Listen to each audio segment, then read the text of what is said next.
જે આ લોકોને મારે ખાસ કહેવાનું છે, અને આ લોકોની જનરેશનને, અને જે અત્યારની જનરેશન તો પસાર થઈ ગઈ, પણ ખાસ કરીને વૃષ્ટિ ને ઓલ અપકમિંગ જનરેશન, કે આ ઉંમરે શીખવા જેવી સૌથી મહત્ત્વની બાબત છે ને, એ છે હાઉ ટુ ડ્રો બાઉન્ડ્રીઝ. આના કન્સેપ્ટ જ નથી. How to draw boundaries.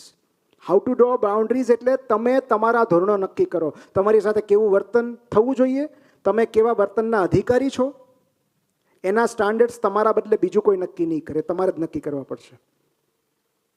કારણ કે પછી શું થશે, એકવાર તમે તમારી બાઉન્ડ્રી ડ્રો કરશો ને, પછી તમને ખબર પડી જશે કે એનું વાયોલેશન ક્યાં ક્યાં થાય છે.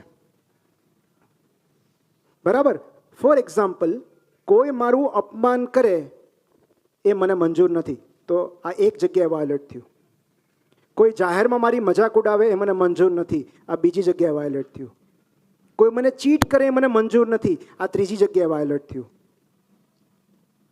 તો તમારી બાઉન્ડ્રીઝ જ્યારે મલ્ટિપલ વાયોલેશન્સ થઈ જાય છે, ત્યારે તમે નક્કી કરો કે whether to stay or to leave. કારણ કે એ ધોરણો તમારે જ નક્કી કરવા પડશે. તમે કેટલા પ્રેમ, માન, સન્માન અને મહત્વના અધિકારી છો, એ તમારા બદલે બીજું કોઈ નક્કી નહીં કરે. તમે જેટલું ઇમોશનલ એબ્યુઝ અલાવ કરશો, લોકો કરશે જ, કારણ કે એ લોકોનો તો ફાયદો જ છે. સો આ જગતને તમારા સ્વમાન સાથે કાંઈ જ લેવા દેવા નથી. એના સ્ટાન્ડર્ડ્સ તો તમારે જ સેટ કરવા પડશે. સો આ બાઉન્ડ્રીઝ ડ્રો કરવી બહુ જરૂરી છે કે તમારા માટે શું મહત્વનું છે. એ જો બ્રિજ થાય છે, then you have to call it a day. Enough is enough. પણ જ્યાં સુધી કોઈ અહીંયા સુધી પહોંચી ગયું, પેરીફેરીમાં ફરે છે, પણ હજી બાઉન્ડ્રી બ્રિજ નથી કરી, યુ કેન અલાવ, વોર્નિંગ આપી શકો કે મને મંજૂર નથી, મને ગમતું નથી. પણ જો કોઈ વારંવાર કરે છે, દરેકના થ્રેશોલ્ડ અલગ અલગ હોય છે. આપણી જ સામે ગ્લેરિંગ બે એક્ઝામ્પલ છે. હું બે મૂવીની વાત કરું. એક મૂવી છે ડાર્લિંગ્સ. ઓકે, બદરુનો પતિ એને મારે છે, વારંવાર મારે છે, હાથ ઉપાડે છે, દાદરા પરથી નીચે ફેંકી દે છે. બરાબર? પણ બદરુ બધું સહન કરે છે. કેમ? કારણ કે એનો પતિ છે. એક દિવસ સુધરી જશે.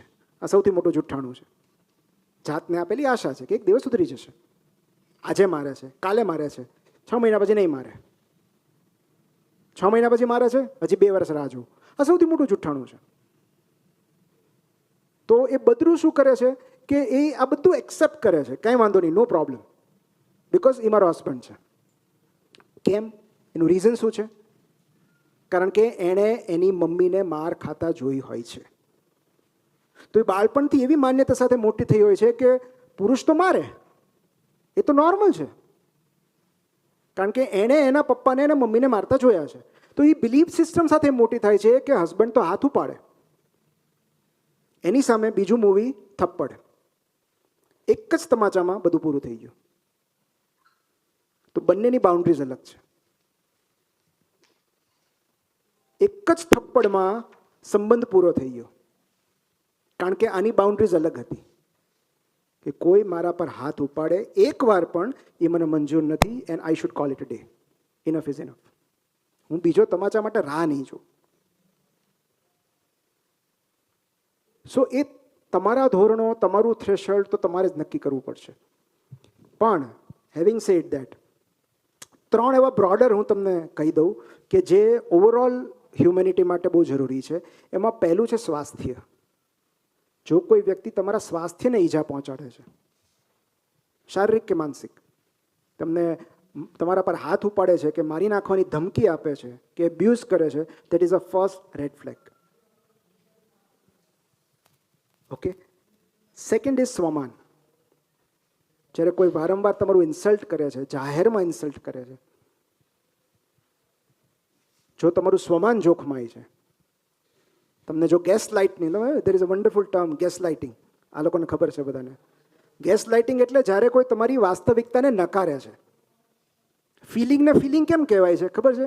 બિકોઝ લાગવું ઉપરથી લાગણી છે. મને આવું લાગે છે, તો મને આવું લાગે છે, તમે નકારી ના શકો, તમે ડિસરિગાર્ડ ના કરી શકો. મને લાગે છે તો લાગે છે. સો જ્યારે કોઈ તમારી ફિલિંગ્સ વેલિડેટ કરવાને બદલે એને ડિસરિગાર્ડ કરે છે, એને અમાન્ય ઠેરવે છે, કે તમે ઓવર રિએક્ટ કરો છો, આવું કાંઈ એમાં હર્ટ ફીલ કરવા જેવું હતું જ નહીં. That is gas lighting. તો જ્યારે કોઈ તમારા સ્વમાનને ઇજાગ્રસ્ત કરે છે એ સેકન્ડ રેડ ફ્લેગ છે. અને થર્ડ, જ્યારે કોઈ તમારી સ્વતંત્રતાને ઇજાગ્રસ્ત કરે છે, તમારે ક્યાં જવું, ક્યારે જવું, ક્યાં બેસવું, ક્યારે ઉઠવું, કોને મળવું, કોને ન મળવું, કેટલું બોલવું, શું પહેરવું, શું ન પહેરવું, તો સ્વાસ્થ્ય, સ્વમાન અને સ્વતંત્રતા, આ ત્રણ જોખમાય. These are 3 big red flags of any relationship.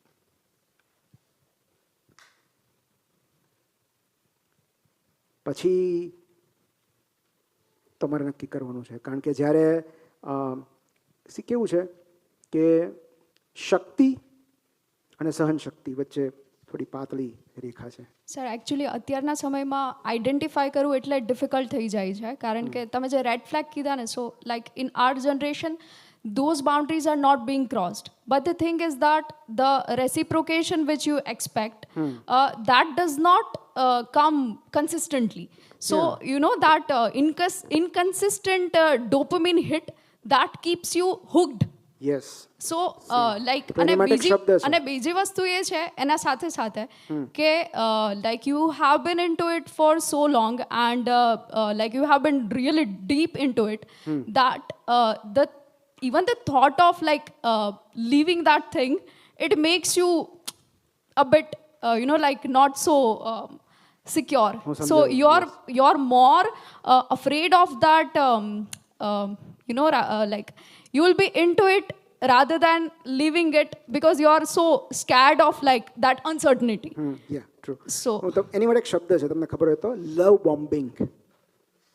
Okay, love bombing. Love bombing એટલે પ્રેમનો બોમ્બ.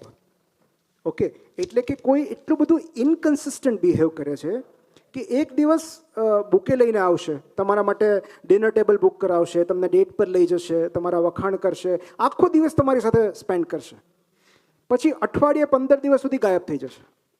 કોઈ ફોન નહીં, કોઈ મેસેજ નહીં, તમે ફોન કરશો તો ફોન નહીં ઉપાડે, બિઝી છું. પછી ફરી પાછું 15 દિવસ રહીને આવશે, અચાનક પ્રેમ વરસાવી જશે. એને લવ બોમ્બિંગ કહેવાય. And that is the most dangerous situation because love is constant. અને એટલે જ એવું કહેવાય છે કે ટોક્સિક રિલેશનશિપ એ નથી કે જેમાં કોઈ સતત તમારી સાથે ખરાબ વર્તન કરે છે, સતત એબ્યુઝ કરે છે, એ ટોક્સિક નથી. જ્યારે કોઈ એટલું ઇનકન્સિસ્ટન્ટ બિહેવ કરે, ક્યારેક બહુ સારું કરે, ક્યારેક બહુ જ ખરાબ કરે, એટલો બધો ગુસ્સો કરે, જે બદરૂનો હસબન્ડ કરે છે, બીજી જ ક્ષણે માફી માગવા માંડે, સોરી કહેવા માંડે, પગે પડવા માંડે. તો જ્યારે આટલું બધું ઇનકન્સિસ્ટન્ટ બિહેવિયર હોય, જ્યારે તમે કન્ફ્યુઝ થઈ જાઓ કે આ રિલેશનશિપમાં રહેવું કે નીકળી જવું, એ ટોક્સિક રિલેશનશિપ છે.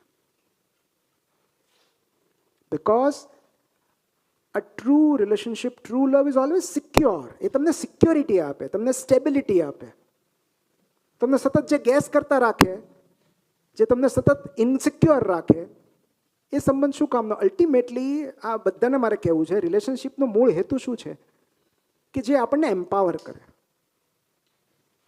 આપણે હવે કોઈ સમજવા માટે નાના નથી કે આપણને બીજા સંબંધની જરૂર એટલા માટે પડે છે કે આપણે સશક્ત થવું છે કોઈ રીતે. કાં તો એ આપણને મદદ કરે છે, કાં તો આપણે એની સાથે કશુંક શેર કરીએ છીએ. એ સાહચર્ય છે, કો એક્ઝિસ્ટન્સ છે. તો કો એક્ઝિસ્ટન્સમાં સામેવાળી વ્યક્તિ આપણું બળ બમણું કરવું જોઈએ કે અડધું કરવું જોઈએ? This is very simple formula. વિવેકાનંદે એવું કહેલું હતું કે જે વ્યક્તિ તમારી આધ્યાત્મિક, માનસિક કે બૌદ્ધિક પ્રગતિમાં બાધારૂપ બને એનો ઝેર માનીને અસ્વીકાર કરવો. આ બધું ટોક્સિસિટી જ છે. જે આપણને આગળ નથી વધવા દેતું એ બધું ટોક્સિક છે. Because ultimately we are here two evolve. આપણી ચેતનાના વિસ્તાર માટે આપણે અહીંયા છીએ. તો એમાં એવું બને કે કોઈક સાથ આપીને ચેતનાનો વિસ્તાર કરે, સમજણ આપે, કોઈક છોડી દઈને કરે. તો જેમણે આપણું ભંગાણ કર્યું હોય એ પણ આપણું ઘડતર જ કરે છે ને. પહેલાં ડિમોલિશ તો કરવું પડે ને, પછી નવું બિલ્ડિંગ થાય. તો જેમણે બુલડોઝર ફેરવ્યું એમનો તો પહેલાં આભાર માનવો પડે કે ભાઈ તમે બુલડોઝર ફેરવ્યું ન હોત તો નવી જાત ઊભી ક્યાંથી થઈ હોત. સો કેટલાક લોકો તોડી પાડવા માટે આવે છે જેથી કરીને આપણી નવી જાતનું નિર્માણ થઈ શકે.